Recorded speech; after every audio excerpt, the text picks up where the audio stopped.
Welcome back to Bean and Bracket Factory, and welcome to the second episode of my winter rebuild project. So in this episode, in this series, I've basically taken the entire car to pieces and I'm rebuilding it ground up effectively, so you get to see pretty much every aspect of it.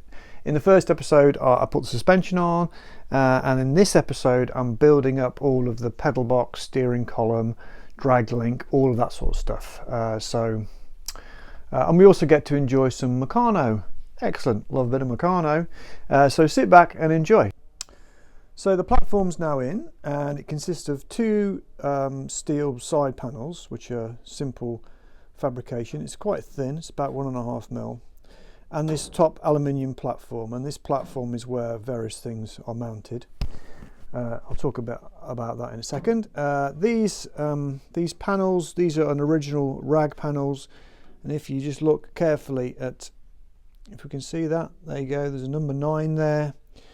This is chassis number 9, so all of the parts, nearly everything, you'll find a stamping somewhere because they're all handmade, and every part was made to fit the car. So anyway, these brackets here, these are the bonnet strap brackets. And as I say, this platform is where all of the bits and bobs go. The main thing is this big hole here, and what goes in that big hole is this big bracket housing thing, and this is what the steering box bolts into. So I'm going to bolt this in, and then we're going to have a quick chat about the steering column and the steering box. It's basically an original Austin 7 but with modifications. So I'll bolt this in first, and then we can have a chat about the steering column. Bracket is now being bolted in, and if we have a quick look underneath here, you can see that we don't have a great deal of clearance between the bottom of that bracket and the gearbox lever. That's why it's got that bend in it, but it doesn't hit, so that's all fine. So just here we have the steering box. Now this is an standard Austin 7. This is the early type. There's two kinds.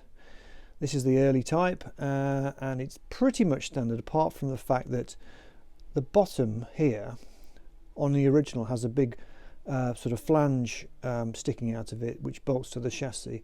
Now on these you basically chop the bottom off and just mill it flat, or I think I filed it flat. And this shaft here is longer as well. On an Austin standard you just have a lever which comes out the side, so this shaft is specific to the Wragg, as is this bush here, this bearing. These gearboxes are the source of many steering issues, in that if they're worn out, you can develop quite a lot of play. You use this bolt here to adjust the backlash between the worm drive in here and the pinion inside there, and you also use this. This is threaded. This threads into the body, and you wind this in and out to adjust the backlash in sort of fore and aft. Now there are some modifications you can do to these. You can put very fine needle roller bearings inside and improve them, which I'm planning to do, and that'll be the subject of another episode, but not quite yet. I'm just going to stick it on as it is. It's not too bad, it could be improved, but I'll stick it on as it is, and then we can assemble the drag link, etc., and screw all that together. So the steering box is now in, and you can see that I've also fitted this drag link arm and the drag link. So the drag link arm is a custom piece, specially made. There's a taper in there, there's a keyway and a taper. That taper is a standard 1 in 12 taper, as are all of the tapers in the suspension system. This drag link is exactly the same design as a standard Austin 7 drag link. These are standard Austin 7 parts, but it's obviously quite a bit longer, so it's kind of a copy. So inside here is a ball joint and two cups, and one of the cups is spring loaded. Now you might be wondering why it has that kind of coupling. Why doesn't it just have something like a track rod end? Very good question. So let's go over to the bench and have a bit of a chat about steering mechanisms and how they work and why you might need something like this. So over to the bench. Right, over at the bench, and what you're looking at is a Meccano version of a steering box, an Austin 7 type steering box. As you can probably imagine, it will come as no surprise that I do have quite a lot of Meccano, and I spent my entire youth making things out of Meccano, so I had a lot of pleasure making this thing. So as you can see, it's basically a worm drive driving a pinion. I think you maybe just about see a pinion inside there, and you turn that and the drag link goes forwards and backwards. All very well. Now if you now take an example of a modern rack and pinion steering, you can see that when I turn the steering wheel, the rack turns from side to side. Now if when you're steering and the wheels are under all sorts of forces, the wheels will feed back and try and feed back through the system, and this is what happens. Your wheels will move the rack, and that will move the steering wheel, and you'll get what's called feedback through the steering wheel. Now you don't have that in an Austin 7, because what happens when I try and feedback? Nothing. The steering wheel doesn't go around. It acts like a rack and pinion in reverse, if anything, and all it tries to do is wrench the steering column from side to side. Now in real life, you don't actually have these springs. I put these springs in there to illustrate what happens when you try and feed back through a steering box. The answer is nothing. It means you don't really get any feel, but it also means you're putting loads of shock loading on these joints. This is shimmed such that it won't move, so everything is jammed solid. So that is why you have these cups, a ball link and a spring, because it takes out some of the shock loading if the wheels are trying to kind of fight back with the steering mechanism.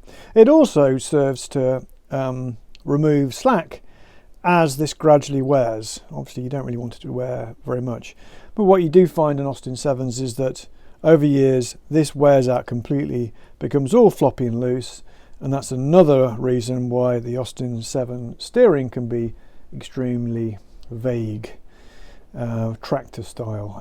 The good news is that these a full repair kit is about 15 quid, and it's fairly easy to fit. So there you go, a little lesson if you didn't already know about steering boxes and steering, etc. So let's go back over to the car and talk about what next.